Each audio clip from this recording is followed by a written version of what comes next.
I'm Joachim Savelsberg. I'm a professor of sociology and the Arsham and Charlotte Ohanessian chair at the University of Minnesota in the United States. My background is in the sociology of law, and my recent books have addressed the effect that legal proceedings, trials, have on the collective representation and collective memory of mass violence, including genocide. Currently a fellow at the Institute for Advanced Study of Paris, I broaden my perspective. I draw on a number of traditions in classical and contemporary sociology of knowledge in order to understand the dynamics between denial and acknowledgement of genocide and other forms of mass violence.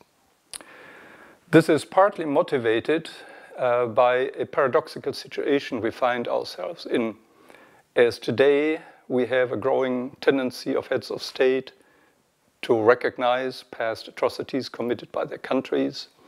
We have an intensification of efforts at building institutions to protect human rights. Some even speak about a justice cascade to characterize the current age. On the other hand, we also see continuing silencing of mass violence. We continue to see denial of genocide. Now, as I draw on different traditions in the sociology of knowledge, I begin with very simple interactionist approaches, meaning that we in day-to-day communication with each other as we talk or avoid talking about difficult matters, develop a sense of reality, an understanding of the social world, an understanding of history. I am then interested in how the thousands and millions of everyday communications that occur become sedimented, how they become repertoires of knowledge that are owned by different collectivities, countries, national or ethnic or religious groups, for example.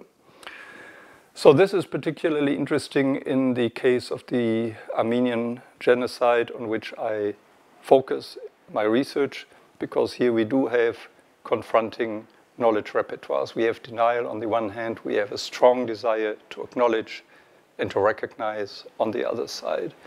My question then is, what is the role of knowledge entrepreneurs, powerful actors? How do they affect the asymmetries in communication? How do they color the sedimentation in which I am interested in? And when different repertoires have been established, how do collectivities deal with the fact that they face other collectivities with conflicting ideas, with conflicting knowledge repertoires?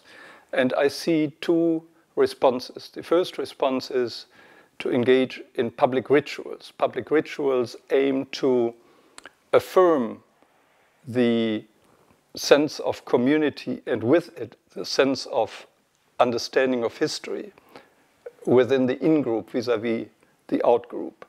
This is a Durkheimian tradition that is very close to the French heart. But there is another strategy, of course. In addition to reaffirming the belief, the knowledge repertoire of the in-group, we may attack the knowledge repertoire of the other group. And we do this, number one, by conducting trials in the legal field with the particular rules under which legal proceedings are held, or we do so in the political field, for example, through legislation. And here I am specifically interested in the French case, where in 2001 the legislature recognized the Armenian genocide, where in 2012 the legislature criminalized the denial of all genocides recognized by French law, a decision that was then overruled by the Constitutional Council. So it's a wonderful example to show the struggle over knowledge, the struggle over recognition.